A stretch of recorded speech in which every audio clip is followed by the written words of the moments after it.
урматтуу төрага. Биринчиден, жалпы кыргызстандыктарды жана кесиптештерими кирип келе жаткан жаңы 2024 жылыңыздар менен куттуктайм. Жаңы жыл жакшылыктын, тынчтыктын, ынтымактын, өнүгүүнүн жылы болсун. Мен бүгүн сиздердин көңүлүңүздөрдү төмөнкү маселелерге бургум келет.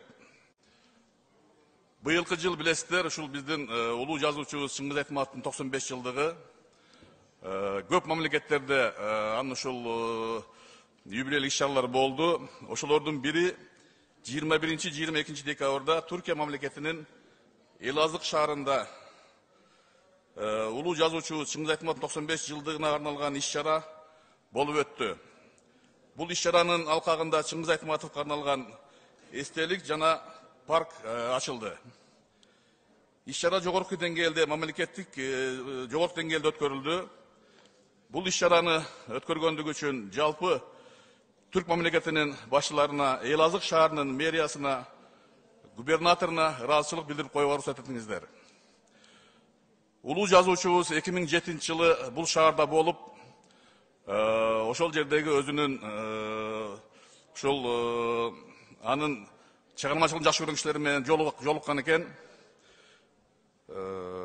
Шаардын эли жазуучубуз өтө катуу сыйларына биз күбө болуп кайттык. Мен кепти ушул эстеликти курган киши жөнүндө айткым келет, урматтуу коллегалар. Ушул Элазык шаарында мындан тышкары Манас деген басмакана да бар экен. Ошо басмаканада Чыңгыз Айтматовдун китептерин басып чыгарышып түрк тилинде. Бул эстеликти жасаган киши Азизов Закир деген кыргыздын жараны. 27 жылдан бери Малатия шаарындагы Инон университетинде эмгектенет, скульптор, профессор, жөнөкөй мугалим. Мен ал кишинин үйүндө дагы болдум.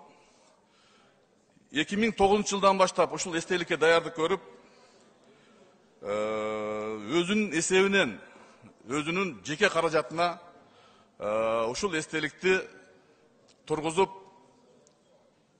кыргыз элинин залкар жазуучусун эстеп жүрүшсүн деп аракет кылыптыр. Ошондуктан жалпы жогорку кеңештин атынан ыраазычылык билдирип коюуга уруксат этиңиздер, урматтуу коллегалар. Ушундай патриот жарандарыбыз бар, кыргыз эли бар, мындан ары да болот деп ойлойм мен.